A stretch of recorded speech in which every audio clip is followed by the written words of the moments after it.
So now that we know that Paul O'Sullivan keeps his ears to the ground, he is listening, he knows about 26 things that people are saying about him, including that he is part of the Mossad, he is part of the police capture, and he controls the police minister, and so on and so on. I already did a previous video listing all those out for you, but in this video, I want to talk about how Paul O'Sullivan introduces Mkhwanazi and says that he has a cult. I want to talk about additional information that he revealed in the interview he did with Biz News. Okay, so here's the thing. He really seems to have evidence, or should I say, is alluding to the fact that he has evidence and just sprinkles just a little bit, just to show that I do know things about Mkhwanazi that the cult doesn't know about. Okay. And by cult, I'm saying in quotations because that's those are his words, not my words. So basically, he's saying that on the 26th of June 2024, Mkhwanazi purchased a company, okay, called Dream Deal Trading and Investments Private Limited. What he's doing there is throwing some crumbs at us and saying, this is what I know about him. You didn't know about it. This is the date. And he's using that to say, I have hardcore evidence. Everything I say about him is hardcore. I'm not like him. I'm not going to play petty games. Of course, I'm going to sue him. He's suing me for 5 million rands. I'm going to sue him for 10 million rands. But then he takes a turn. So that interview, by the way, was over an hour long. Make sure you go catch it. I'm just highlighting the parts that I found interesting. He takes a very, very interesting turn, at least in my opinion, and this is what he says. So what we actually need to do is sit back and watch, because the Mkhwanazi cult, including his accomplices, who are giving evidence at the Madlanga Commission and the Parliamentary Ad Hoc Committee, I'm not sure when they will finish giving all their evidence, but then it's going to be the time of all the accused. So you have this team of accusers, and then all the people they are accusing will have their chance to come and explain the truth with the facts. And I have the facts. I have the evidence. I don't make outlandish claims that I cannot prove. Everything that I've claimed, I have the evidence, the physical evidence of it, and I will be tabling it. And during the coming week, I'll be calling a media conference to actually launch that document, and the people will be fairly shocked when they realize that the emperor actually is walking around naked. You already know Paul O'Sullivan makes no secrets of how he feels about Mkhwanazi. In fact, he's thrown him under the bus several times, and now he just said, you guys are going to see the empire walking around naked. My goodness, he is really not holding back the Mkhwanazi cult and his accomplices. So he says, because he is now going to call his very own media briefing. Okay, he's taking a book out of Mkhwanazi's book, a page out of Mkhwanazi's book. He's now also going to have his own press briefing. I wonder what he is going to say in that press briefing, but we know he is not a fan of SABC. So I wonder if SABC is going to also be there. But it doesn't stop there. This is Paul O'Sullivan. And by the way, he prepares for his interviews. I truly believe so, because you see him several times that he is actually reading the answers. But let's continue listening on. A lot of what he says is true. But when you take the truth and you sprinkle it with lies, you can't expect the lies to be accepted in the same way as the truth. Clearly, there's no doubt that some of these people are out and out hoods, thugs. How can you have this fellow, what's his name, Kat Matlala, with all these millions and millions of rand? Where the hell does he get all that money from? You know, you just wonder, hell's bells, where's that money coming from? And this other chap, what's his name, Momela, is that the one that's a nephew of Cyril? I'm not sure.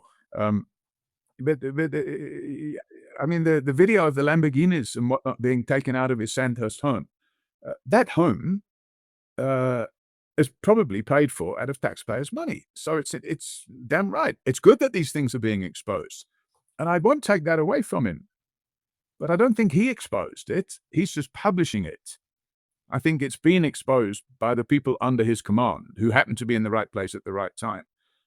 But what they don't explain properly is why the contract with the police and Matlala wasn't cancelled last year already, when somebody flagged it and said, hey, this guy shouldn't be having this police contract. They waited several months, I think 4 months, before they cancelled it. And that was only after the minister had said, listen, that contract needs to be reviewed. Now, I don't know this fellow Mchunu from a bar of soap. I don't know Brown Magotsi from a bar of soap. I don't know Kat Malala from a bar of soap. I've never met and had any dealings with any of these people. So the absolute irony here is that he says he's never met Senzo Mchunu. He's never met Brown Magotsi, Kat Malala. He doesn't know these people. He's never had any dealings with them. Jiggy Jiggy, in the same interview, he reads us, no, he plays us an audio where he receives WhatsApp messages from Brown Magotsi. Listen, I'm going to do a separate video reacting to that because Brown Magotsi is giving desperate. He's giving, listen, I'm searching for anybody and anyone who will listen. I am selling my information to the highest bidder. That is what I'm getting from Brown Magotsi. But the point I bring this up is because he just said he's never had any dealings with Brown Magotsi. I guess having an audio from Brown Magotsi and sending WhatsApp messages, replying to him back and forth, doesn't count as having dealings with him. But I want to also go back to talk about what he said about Mkhwanazi. That actually, it was quite strange to hear that he actually agrees with Mkhwanazi. So he says, yeah, whatever information he's putting out to the public, I don't think that he is lying. Although he is, what he's saying is true, except the fact that he is sprinkling a bit of lies. And once you sprinkle lies, the truth is no longer the truth. It's a bit tainted, especially around what's going on with Kat Matlala, Morgan Maumela, and Brown Magotsi. He also then says that Mkhwanazi is just the publisher. He's just the storyteller. He's just the one telling the world the story. He is not the one who exposes it. So he needs to be very clear with regards to that. Let me know your thoughts in the comment section down below. But let's continue listening on because, of course, this is Paul O'Sullivan. He always have more bars to drop. What's his name? Mkhwanazi gets up to Parliament and says that I'm a friend of Shadrach Sibiya. I'm not his friend. I've met him lots of times because of the position he holds. When we identify corrupt cops and corrupt prosecutors, who do you think we go to? We go to senior officials in the police. And in the case of, I think it was last year, we had a senior state advocate and a lieutenant colonel in DPCI who were in cahoots together, effectively nullying fraud dockets in return for payments. So we went to see Shadrach Sibiya. I took my team of people, we sat in his office. Occasionally, I would say for every 3 or 4 times we meet in his office, there's probably 1 or 2 times that he will meet in our offices. I've never met him outside of work. I've never had any supper with him. I've never gone to a bar for a drink with him. I've never done any social activities with him. I don't even know where he lives. I don't know his wife's name or his children's name, assuming he has a wife and children. I know nothing of any of those details. It's purely a professional engagement with him. I have no knowledge until I read about it in the media of this 121 dockets, which were allegedly taken from A to B and back to B or somewhere else. I have no knowledge of it. Nothing. Not involved. Never been involved. So Shadrach Sibiya is going to be sitting inside Phakathi within the ad hoc committee, okay? But here is the question. Is he also going to corroborate this version of Paul Sullivan that they are just friends, not friends, colleagues from a professional perspective? They've never met outside of offices, either Shadrach's office or Paul Sullivan's office. And it's, of course, because of the line of work they're both in. Mkhwanazi has this all wrong. Do you agree? Let me know your thoughts in the comments section down below. Paul O'Sullivan says, I am not a friend of Shadrach Sibiya. I have met him many times because of the position he holds. I've never had any social interactions with him. My meetings with him are strictly professional engagements. Let's continue listening on because there's one more part I want you to listen to where Paul O'Sullivan also again acknowledges Mkhwanazi, a little bit positive. He always gives a little positive and then he digresses. Let's listen in. In cases and bringing attention of this criminal capture of the police. And lo and behold, the good thing that came out of the 6th of July paramilitary media conference of Mkhwanazi, the only good thing that's come out of it, in my opinion, is we now have a judicial commission of inquiry. And if that judicial commission of inquiry does its work properly, all these crooks in the police will be gone, because I will be calling for a 10 to 15-year audit. Capture of the criminal justice system started under Celebi, and he was appointed in 2000. And between him and Pashlani, lots of people that aren't qualified to be policemen or women at all have been appointed. And we're not talking about constables. They got parachuted in at the rank of colonel or brigadier, in some cases major general. Look at this fellow Chamani. Chamani was Becky Chelly's right-hand man in the Ministry of Police. And while Becky Chelly was Minister of Police, he arranged with Masemola in January 2024 to appoint Chamani as a lieutenant general in police head office. And the man comes to work every day drunk on the salary that you and me and all the other taxpayers are paying. So Becky Chelly, his right-hand man, is a lieutenant general at the head office of police, Advocate Chamani. And he was the guy that acted as Becky Chelly's legal advisor when Becky Chelly was charged with corruption over these Shabangu property acquisitions while he was chief of police. So you've had all these crooked chiefs of police, and they take one of these crooked chiefs of police by the name of Becky Chelly, and for some reason, they make him the Minister of Police. And what does he do? He strong arms Ramaphosa. He strong arms him into appointing Masemola, a totally unsuitable person, as chief of police. Masemola was living beyond his means. I did a lifestyle audit on him 3-4 years ago. He was living beyond his means. Where was that money coming from? He strong arms him into becoming commissioner of police.